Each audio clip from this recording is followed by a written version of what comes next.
നമ്മൾ ഇന്ന് 10th ഹിസ്റ്ററിയിലെ first chapter ആണ് പഠിക്കാൻ പോകുന്നത്. അപ്പോൾ എന്താ നമ്മുടെ first chapter? The revolutions that influence the world. എന്താണ് the revolutions that influence the world? ലോകത്തെ സ്വാധീനിച്ച പ്രക്ഷോഭങ്ങളെ കുറിച്ചാണ് നമ്മൾ ഈ ചാപ്റ്റർ പഠിക്കാൻ പോകുന്നത്. അപ്പോൾ നിങ്ങൾക്ക് 5 റെവല്യൂഷൻസ് ആണ് പഠിക്കാനുള്ളത്. നമുക്ക് നോക്കാം. The American War of Independence, the French Revolution, the Latin American Revolution, Russian Revolution and Chinese Revolution. അപ്പോൾ നമുക്ക് ആദ്യത്തെ റെവല്യൂഷനെ കുറിച്ച് ഡീറ്റെയിൽ ആയിട്ട് പഠിക്കാം. അപ്പോൾ നമ്മുടെ ആദ്യത്തെ റെവല്യൂഷൻ എന്താണ്? The American War of Independence.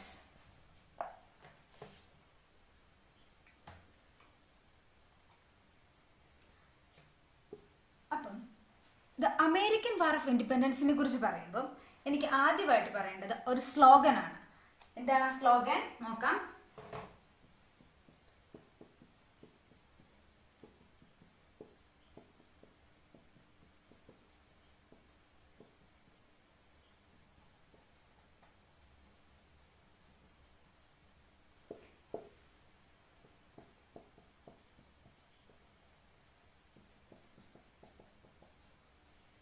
No tax action without representation. ആരാണ് ആ സ്ലോഗൻ പ്രപ്പോസ് ചെയ്തത്? James Otis. അപ്പം ഇതിൻ്റെ അർത്ഥം എന്താണ്? No taxation without representation. പ്രാതിനിധ്യമില്ലാതെ നികുതിയില്ല. പ്രാതിനിധ്യമില്ലാതെ നികുതിയില്ല. ഇത് പ്രപ്പോസ് ചെയ്ത ആരാണ്? ജെയിംസ് ഓട്ടിസ്. ഈ സ്ലോഗൻ 18ാം നൂറ്റാണ്ടിൽ നോർത്ത് അമേരിക്കയിലെ ജനങ്ങളുടെ മനസ്സിൽ ഒരു ഇടിമുഴക്കം സൃഷ്ടിച്ചു. എന്താണ് ഈ സ്ലോഗൻ?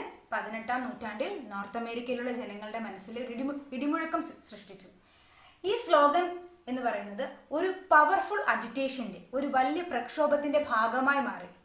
ഇനി എന്ത് കാരണങ്ങൾ കൊണ്ടാണ് അവിടെ അങ്ങനെ ഒരു പ്രക്ഷോഭം ഉണ്ടായത് എന്ന് നമുക്ക് നോക്കാം.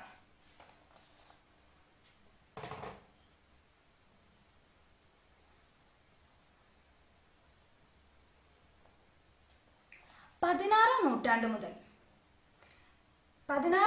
മുതൽ ബ്രിട്ടനിലുള്ള ആൾക്കാർ, ബ്രിട്ടന്റെ പല ഭാഗത്തു നിന്നുള്ള ആൾക്കാർ നോർത്ത് അമേരിക്കയിലേക്ക് കുടിയേറി പാർക്കുകയായിരുന്നു.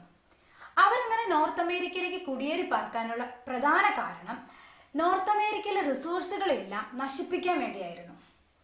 അങ്ങനെ ഏതാണ്ട് 18ാം നൂറ്റാണ്ടായപ്പോൾ അവർ നോർത്ത് അമേരിക്കയിലെ 13 കോളനികളെ പിടിച്ചെടുക്കി. അപ്പം നിങ്ങൾക്കറിയാം ഈ 13 കോളനി എന്താണ്? ഈ കോളനി അല്ലേ? അപ്പൊ നമുക്കിനി എന്താണ് കോളനി എന്ന് നോക്കാം. ഒരു രാജ്യത്തിലെ ഭരണപരമായും സാമ്പത്തികപരമായ കാര്യങ്ങളിലും മറ്റൊരു രാജ്യം ആധിപത്യം സ്ഥാപിക്കുന്നതിനെയാണ് നമ്മൾ എന്ത് പറയുന്നത്? കോളനി എന്ന് പറയുന്നത്. ഒരു രാജ്യത്തിന്റെ അഡ്മിനിസ്ട്രേറ്റീവ്, എക്കണോമിക് ആൻഡ് മിലിറ്ററി പവറിൽ വേറൊരു രാജ്യം ആധിപത്യം സ്ഥാപിക്കുന്നതിനെയാണ് നമ്മൾ എന്ത് പറയുന്നത്? കോളനി എന്ന് പറയുന്നത്. അപ്പൊ അങ്ങനെ ബ്രിട്ടനിലുള്ള ആൾക്കാര് അമേരിക്കയിലെ 13 കോളനികൾ സ്ഥാപിച്ചു. അപ്പൊ ആ 13 കോളനി ആരുടെ കീഴിലാണ്? ബ്രിട്ടന്റെ കീഴിലാണ്. അപ്പൊ ബ്രിട്ടനിലുള്ള ആൾക്കാർ ഈ അമേരിക്കൻ കോളനീസിനെ അവരുടെ കയ്യിലുള്ള സാധനങ്ങൾ വിൽക്കാനും വാങ്ങാനും ആയിട്ടുള്ള ഒരു കേന്ദ്രമായിട്ടാണ് കണ്ടിരുന്നത്. എന്താണ്? അവരുടെ കയ്യിലുള്ള സാധനങ്ങൾ വിൽക്കാനും വാങ്ങാനുമായിട്ടുള്ള ഒരു കേന്ദ്രമായിട്ടാണ് ബ്രിട്ടനുകാർ ഈ അമേരിക്കൻ കോളനിയെ കണ്ടിട്ടുള്ളത്. ഇനിയും ഇത്ര നിങ്ങൾക്ക് മനസ്സിലായെന്ന് വിചാരിക്കുന്നു. ഇനി നമ്മൾ ഈ ചാപ്റ്ററിൽ ഒരു ഇമ്പോർട്ടൻറ്റ് പോയിന്റിലേക്കാണ് പോകുന്നത്. മെർക്കാന്റലിസം. എന്താണ് മെർക്കാന്റലിസം?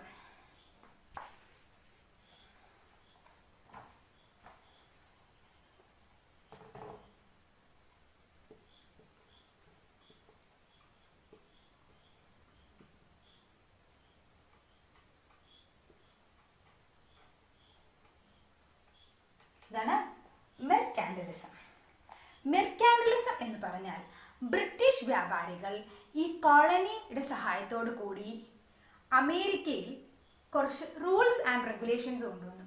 അതിനെയാണ് നമ്മൾ എന്ന് പറഞ്ഞാൽ മെർക്കാന്റലിസം എന്ന് പറയുന്നത്. ഇതാണ്, ഒന്നും കൂടെ പറയാം. മെർക്കാന്റലിസം എന്ന് പറഞ്ഞാൽ policy implemented by the British merchant with the help of their motherland in American colonies is known as mercantilism. അപ്പൊ എന്താണ് മെർക്കാന്റലിസം? എന്താണെന്ന് എല്ലാവർക്കും മനസ്സിലായല്ലോ. നിങ്ങൾക്ക് മെയിൻ ആയിട്ട് ഇതിനാ ചോദിക്കുന്നത് മെർക്കാന്റലിസത്തിന്റെ ലോസ് ചോദിക്കും.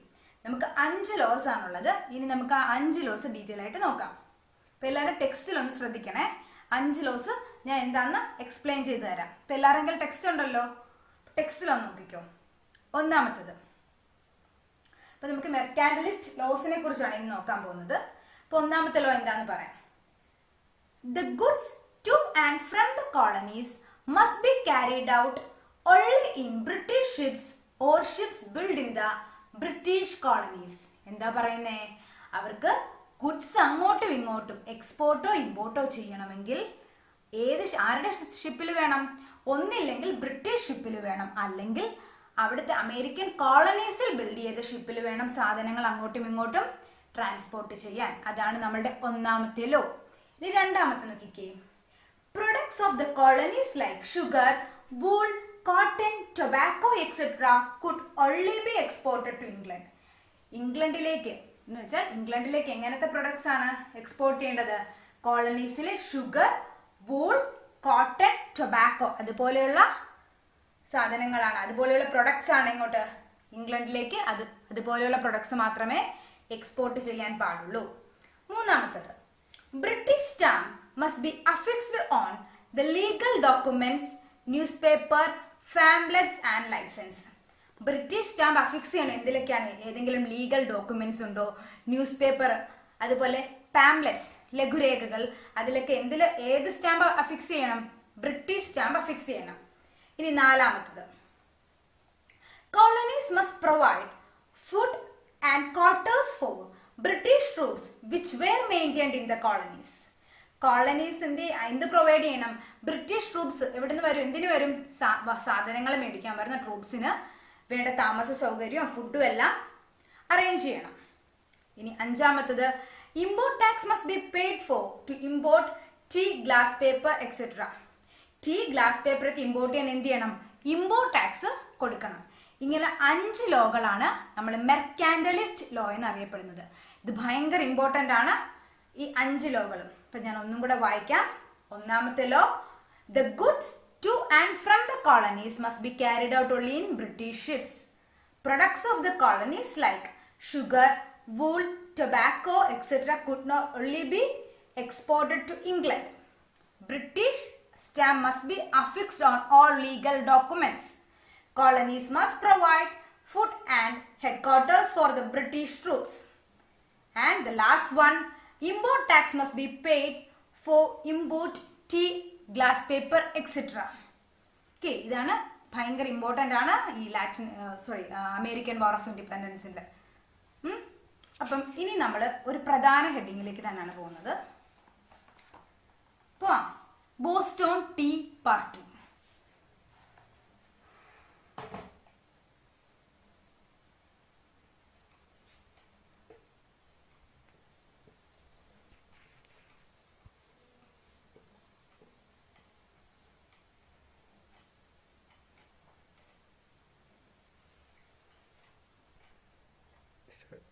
അപ്പൊ എന്താണ് ബോസ്റ്റോൺ ടീ പാർട്ടി? അപ്പൊ നമുക്ക് നോക്കാം. നിങ്ങളെല്ലാം ടെക്സ്റ്റ് ശ്രദ്ധിച്ചേ. The high tax levied by the British government on tea fired up strong protest in America.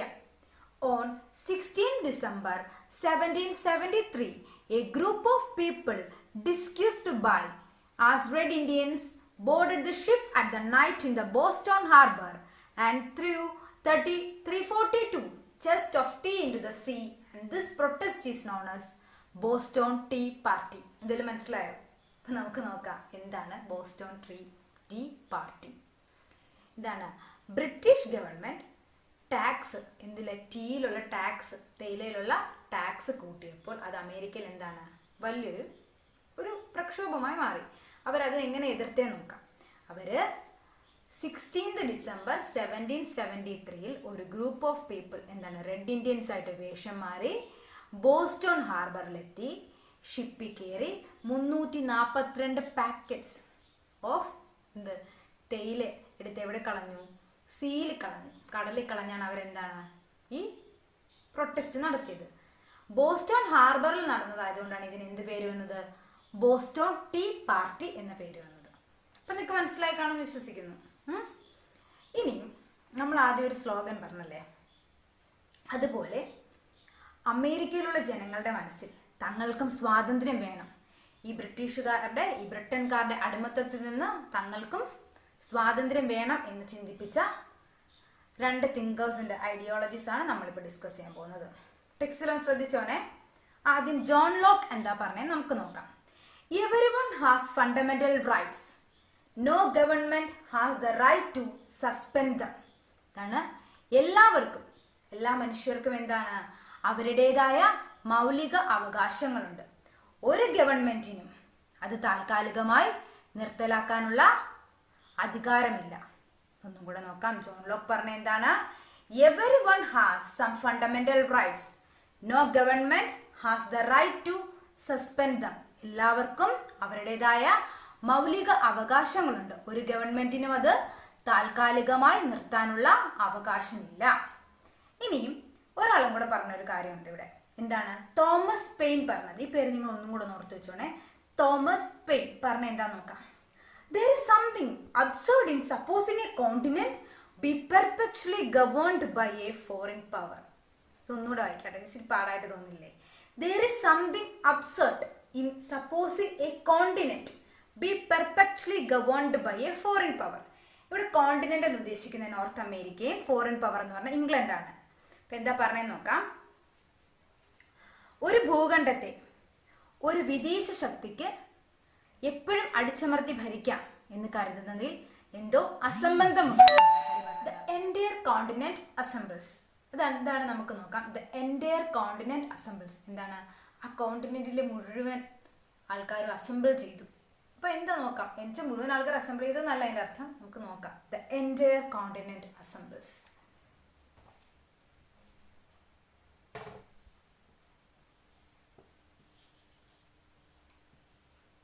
The entire continent assembles. അപ്പം ഞാൻ ഈ ബോർഡിൽ ഒരു 5 ഡേറ്റ് ഇട്ടിട്ടുണ്ട്, 5 ഇയർ. അത് ഭയങ്കര ഇമ്പോർട്ടൻ്റ് ആണ് എന്ത് അമേരിക്കൻ വാർ ഓഫ് ഇൻഡിപെൻഡൻസ് പഠിക്കുമ്പോൾ. നമുക്കിത് എന്താണ് ഓരോന്നായിട്ട് നോക്കാം. ഫസ്റ്റ് നമ്മളിത് 1774 എൻ്റെ നേർക്ക് എന്താ എഴുതിയേക്കുന്നത്?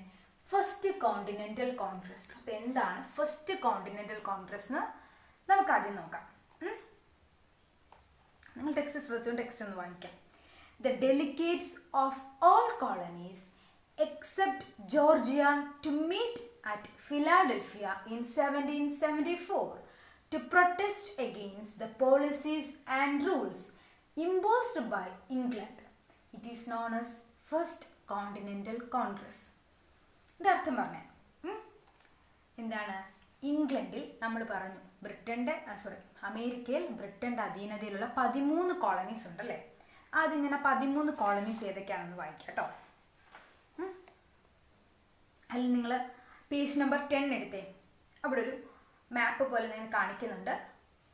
13 colonies: New Hampshire, Rhode Island, New Jersey, Delaware, Maryland, North Carolina, South Carolina, Georgia, New York, Pennsylvania, Virginia.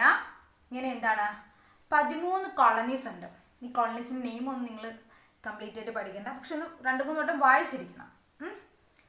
അപ്പം ഇവിടെ പറയുന്നത് ജോർജിയ ഒഴിച്ച് 13 കോളനീസിൽ ജോർജിയ ഒഴിച്ച് ബാക്കി എല്ലാ കോളനീസിൻ്റെയും പ്രതിനിധികൾ, ഡെലിഗേറ്റ്സ് എന്ന് പറഞ്ഞാൽ എന്താണ്? പ്രതിനിധികൾ. അവരെവിടെ ഒത്തുകൂടി? ഫിലാഡൽഫിയയിൽ ഒത്തുകൂടി. എന്നിട്ട് എപ്പോഴും ഒത്തുകൂടി? 1774 ഒത്തുകൂടി. എന്നിട്ട് എന്താണ്? ഇംഗ്ലണ്ടുകാരുടെ പോളിസീസിനെതിരെ എന്താണ് അവർ പ്രതിഷേധിച്ചു. അതിനെയാണ് എന്ത് പറയുന്നത്? ഫസ്റ്റ് കോണ്ടിനെൻ്റൽ കോൺഗ്രസ് എന്ന് പറയുന്നത്. അപ്പോൾ ഒന്നുകൂടി പറയാം. ജോർജിയ ഒഴിച്ച് ബാക്കി കോളനീസിലെ പ്രതിനിധികളെല്ലാം 1774 എവിടെ ഒത്തുകൂടി? ഫിലാഡൽഫിയയിൽ ഒത്തുകൂടി. എന്തിനു വേണ്ടി? ഈ ഇംഗ്ലണ്ടുകാർ അവർക്ക് നേരെ അടിച്ചമർത്തിയ പോളിസികൾക്കെതിരെ പ്രതിഷേധിക്കാൻ അവർ ഒത്തുകൂടി. അതിനെയാണ് എന്ത് പറയുന്നത്? First continental Congress. അതിനുശേഷം അവരെന്ത് ചെയ്തു? ഇംഗ്ലണ്ടിലെ കിങ്ങിന് ഒരു കത്ത് കൊടുത്തു. പക്ഷെ എന്താണ് ആ കത്തിന് വന്ന മറുപടി എന്താന്ന് നോക്കാം. ഇംഗ്ലണ്ടിലെ കിങ് എന്താ ചെയ്തത്? അപ്പം അവർ ആ കത്തിൽ കുറച്ച് കാര്യങ്ങൾ പറഞ്ഞു. അവരുടെ ഇമ്പോസ് ചെയ്ത ഹൈ ടാക്സ് ഒക്കെ എടുത്ത് മാറ്റണം, അതിന് ടാക്സ് ഇമ്പോസ് ചെയ്യണമെങ്കിൽ ഈ അവിടുത്തെ നേറ്റീവ്സിൻ്റെ അനുമതി വേണം, ഇങ്ങനെ കുറച്ച് കാര്യങ്ങളൊക്കെ അവർ ആ ലെറ്ററിൽ പറഞ്ഞു. അതിന് കിങ് കൊടുത്ത മറുപടി എന്താണെന്ന് നോക്കാം. ഇംഗ്ലണ്ടിലെ കിങ് മിലിറ്ററി ഫോഴ്സ് ഉപയോഗിച്ച് ഈ പീപ്പിളിനെ എന്താണ് സപ്രസ് ചെയ്തു. സപ്രസ് ചെയ്തു. ഇത്രയും കാര്യങ്ങളാണ് ഫസ്റ്റ് കോണ്ടിനെന്റൽ കോൺഗ്രസിന്റെ സെക്ഷൻ അടി വരുന്നത്. ഇനി അടുത്ത ഇയർ നോക്കിക്കേ, 1775 എന്താണ് സെക്കൻഡ് കോണ്ടിനെന്റൽ കോൺഗ്രസ്. വീണ്ടും അവരെന്ത് ചെയ്തു? ഫിലാഡൽഫിയയിൽ 1775 ഒത്തുകൂടി. The Second Continental Congress held at Philadelphia in 1775 elected George Washington as the commander-in-chief of the Continental Army. അവിടെ ഒരു കാര്യം കൂടെ നടന്നു. അവർ 1775 ഫിലാഡൽഫിയയിൽ ഒത്തുകൂടുക മാത്രമല്ല ചെയ്തത്, ജോർജ് വാഷിങ്ടണിനെ അവരുടെ കമാൻഡർ ചീഫായി നിയമിക്കുകയും ചെയ്തു. ഇനി ആ സമയത്ത് വേറൊരു കാര്യം കൂടെ ഉണ്ടായി. അപ്പൊ എന്താ സെക്കൻഡ് കോണ്ടിനെന്റൽ കോൺഗ്രസ് നിങ്ങൾക്ക് മനസ്സിലായില്ലേ? ഇനി ആ സമയത്തുണ്ടായി വേറൊരു കാര്യം നോക്കിക്കോണേ. During this time through the pamphlet titled common sense, Thomas Paine declared that it was a wise time for the America to break the ties with the Britain. അപ്പൊ എന്താണ് ഒരു ലഘുരേഖയിലൂടെ തോമസ് പെയിൻ എന്താണ് പറഞ്ഞത്? ആ ലഘുരേഖയുടെ ടൈറ്റിലാണ് കോമൺ സെൻസ്. അപ്പോൾ ഒരു ലഘുരേഖയിലൂടെ common sense എന്ന title കൊടുത്ത ഒരു ലഘുരേഖയിലൂടെ തോമസ് പെയിൻ പറഞ്ഞതാണ് ഇതാണ് കറക്റ്റ് സമയം, എന്താണ് അമേരിക്ക ബ്രിട്ടനിൽ നിന്ന് വേർപെടാനുള്ള കറക്റ്റ് സമയം ഇതാണ് എന്ന് പറഞ്ഞു. അങ്ങനെ അടുത്ത ഇയർ നോക്കിക്കേ, 4th ജൂലൈ 1776. അങ്ങനെ ജൂലൈ 4 1776 അമേരിക്ക എന്താണ് ഇൻഡിപെൻഡന്റ് ആണ് ഡിക്ലെയർ ചെയ്തു. അതിനുവേണ്ടി എന്താണ് ഒരു ഡിക്ലറേഷൻ തയ്യാറാക്കി. ആ ഡിക്ലറേഷൻ തയ്യാറാക്കിയത് ജെഫേഴ്സൺ ആൻഡ് ബെഞ്ചമിൻ ഫ്രാങ്ക്ലിൻ ആണ്. ആരാണ് ഡിക്ലറേഷൻ തയ്യാറാക്കിയത്? ജെഫേഴ്സൺ ആൻഡ് ബെഞ്ചമിൻ ഫ്രാങ്ക്ലിൻ ആണ് ഡിക്ലറേഷൻ തയ്യാറാക്കിയത്. പക്ഷേ ഈ അവർ ഡിക്ലെയർ ചെയ്തു, ഇൻഡിപെൻഡന്റ് ആണ് ഡിക്ലെയർ ചെയ്തു. എന്നിട്ടും എന്താണ് ഈ ഇംഗ്ലണ്ടും ഈ കോളനീസും നോർത്ത് അമേരിക്കൻ കോളനീസും തമ്മിലുള്ള യുദ്ധം അവസാനിച്ചൊന്നുമില്ല. അതാണ് നമുക്ക് നെക്സ്റ്റ് ഡേറ്റിലേക്ക് പോവാം. 1781 എന്താണ് 1781 1781 ഇംഗ്ലണ്ടും അമേരിക്കയുമായിട്ടുള്ള യുദ്ധം അവസാനിച്ചത്. യുദ്ധം അവസാനിച്ചെങ്കിലും അവർ സ്വതന്ത്രരായെന്നൊന്നും പറയാറായിട്ടില്ല. അതാണ് നമുക്ക് അടുത്ത ഇയർ നോക്കാം. 1783 ട്രീറ്റി ഓഫ് പാരീസ് വഴിയാണ് 1783 ഇംഗ്ലണ്ടിന്റെ അധീനതയിലുള്ള അമേരിക്കയിലെ 13 കോളനീസും എന്താണ് സ്വതന്ത്രരായത്. അതിനുശേഷം അവിടെ അവർക്കൊരു കോൺസ്റ്റിറ്റ്യൂഷൻ ഉണ്ടായി. അവരുടെ കോൺസ്റ്റിറ്റ്യൂഷൻ ഫ്രെയിം ചെയ്തത് ആരാണ്? James Madison. അതാണ് ജെയിംസ് മാഡിസൺ ആണ് അമേരിക്കൻ കോൺസ്റ്റിറ്റ്യൂഷന്റെ കർത്താവ്. ഇത്രയും കാര്യങ്ങളാണ് മെയിൻ ആയിട്ടുള്ളത്. പിന്നെ ഒരു പോയിന്റ് കൂടെ ഉണ്ട്, ജോർജ് വാഷിങ്ടൺ ആണ്. അതിനുശേഷം ജോർജ് വാഷിങ്ടൺ അമേരിക്കയിലെ ആദ്യത്തെ പ്രസിഡന്റായി. അവർക്കൊരു ന്യൂ കോൺസ്റ്റിറ്റ്യൂഷനായി. ഇത്രയും കാര്യങ്ങളൊന്നും കൂടെ നമുക്ക് നോക്കാവേ. ഇത്ര ഡേറ്റ് ഇതാണ്. ഇത് നിങ്ങളിങ്ങനെ എഴുതി വെച്ച് നോക്കുന്നത് നല്ലതായിരിക്കും, പെട്ടെന്ന് നമുക്ക് ഓർത്തെടുക്കാൻ പറ്റും. 1774 ആദ്യത്തെ കോണ്ടിനെന്റൽ കോൺഗ്രസ് എന്താണ് ഈ 13 കോളനീസിൽ ജോർജിയ ഒഴിച്ച് ബാക്കി എല്ലാവരും ഫിലാഡൽഫിയയിൽ ഒത്തുകൂടി. അതാണ് 1774. സെക്കൻഡ് കോണ്ടിനെന്റൽ കോൺഗ്രസ് എന്താണ് വീണ്ടും അവർ ഫിലാഡൽഫിയയിൽ ഒത്തുകൂടുകയും എന്ത് ചെയ്തു? ജോർജ് വാഷിങ്ടണിനെ അവരുടെ കമാൻഡർ ചീഫായിട്ട് തിരഞ്ഞെടുക്കുകയും ചെയ്തു. 4th ജൂലൈ 1776 അവരെന്താണ് സ്വതന്ത്രരാന്ന് ഡിക്ലെയർ ചെയ്തു. എന്നിട്ടും യുദ്ധം എപ്പോഴാണ് അവസാനിച്ചത്? 1781. അത് കഴിഞ്ഞ് 2 വർഷം കഴിഞ്ഞാണ് ട്രീറ്റി ഓഫ് പാരീസ് വഴി ആ 13 കോളനീസും സ്വതന്ത്രരായി എന്ന് ആര് പ്രഖ്യാപിച്ചത്? ബ്രിട്ടന്റെ അന്നത്തെ കിങ് പ്രഖ്യാപിച്ചത്. അത് ഈ ട്രീറ്റി ഓഫ് പാരീസ് എന്ന് പറയുന്നത് ഈ 13 കോളനീസിന്റെ റെപ്രസെൻറ്റേറ്റീവ്സും ഈ ബ്രിട്ടനിലെ കിങ്ങും തമ്മിലുള്ള ഒരു ഉടമ്പടിയാണ്. അപ്പോൾ ഉടമ്പടി വഴി എന്താണ് അങ്ങനെ നോർത്ത് അമേരിക്കയിലെ 13 കോളനീസ് എന്താണ് സ്വതന്ത്രരായി. ഇനിയും നിങ്ങൾ ലാസ്റ്റ് ഒരു 4 പോയിന്റ് കൊടുത്തിട്ടുണ്ടല്ലേ. ഇനി എന്താണ് 4 പോയിന്റ് എന്ന് കൊടുക്കാം ചോദിക്കാം. എന്താന്ന് നോക്കാം. എന്ന് പറഞ്ഞാൽ ഇങ്ങനെ ഇന്നവർ ഇൻഡിപെൻഡൻ്റ് ആയിട്ട് അത് മറ്റുള്ള കൺട്രീസിൽ അല്ലെങ്കിൽ നമ്മുടെ കോൺസ്റ്റിറ്റ്യൂഷൻ ഓഫ് ഇന്ത്യയിലെ കോൺസ്റ്റിറ്റ്യൂഷനിൽ എന്തെല്ലാം റിഫ്ലക്ഷനാണ് ഉണ്ടായിരിക്കുന്നത്. ഈ അമേരിക്കൻ കോൺസ്റ്റിറ്റ്യൂഷൻ വഴി നമുക്ക് എന്തെല്ലാമാണ് അതിൽ നിന്ന് നമ്മളെ കടമെടുത്തിരിക്കുന്നത് എന്നൊക്കെ നമുക്ക് നോക്കാം. ഒന്ന്, അവരെന്താണ് ഫസ്റ്റ് റിട്ടേൺ കോൺസ്റ്റിറ്റ്യൂഷൻ അവരുണ്ടാക്കിയല്ലേ. പിന്നെന്താണ് അവരാണ് ഒരു Republican form of government propose ചെയ്തത്. പിന്നെന്താണ് ലേറ്റർ നമ്മുടെ ലോകത്തുണ്ടായ എല്ലാ പ്രക്ഷോഭങ്ങൾക്കും എന്താ അവരൊരു മോട്ടിവേഷൻ ആൻഡ് ഡയറക്ഷൻ ആയിരുന്നു. എന്താണ് ഇനി പല രാജ്യത്തും പ്രക്ഷോഭങ്ങളുണ്ട്, ഇവരെന്താ അമേരിക്കയിൽ എന്താ അവർ ഇൻഡിപെൻഡൻ്റ് ആയി, അപ്പോൾ എന്താണ് നമുക്കും അത് സാധിക്കും, അങ്ങനെയുള്ളൊരു മോട്ടിവേഷനായി. And the last contributed to the concept of federal system and ensured freedom and authority of states in the union. ഈ 4 പോയിന്റാണ് എന്താ അവർ ഇൻഡിപെൻഡൻ്റ് ആയതിനു ശേഷം മറ്റുള്ള രാജ്യങ്ങൾക്ക് മോട്ടിവേഷൻ ആയതും പിന്നെന്താണ് അതിൽ അവരെന്തെല്ലാമാണ് അത് കഴിഞ്ഞ് ചെയ്തതെന്ന് അവരൊരു കോൺസ്റ്റിറ്റ്യൂഷൻ ഉണ്ടാക്കി. ഇത്രയും കാര്യങ്ങളാണ് ഈ അമേരിക്കൻ വാർ ഓഫ് ഇൻഡിപെൻഡൻസിൽ ഇമ്പോർട്ടൻ്റ് ആയിട്ട് ഉള്ളത്. അപ്പം നിങ്ങൾക്ക് മനസ്സിലായെന്ന് വിചാരിക്കുന്നു. ഇതിൻ്റെ നോട്ട്സ് നിങ്ങൾക്ക് വേണമെങ്കിൽ കമൻറ്റ് സെക്ഷനിൽ ഇട്ടാൽ മതി, ഞാനിതിൻ്റെ നോട്ട്സ് നിങ്ങൾക്ക് എഴുതി അയച്ചു തരാം. അപ്പോൾ താങ്ക് യു. അടുത്ത സെക്ഷനായിട്ട് വീണ്ടും കാണാം.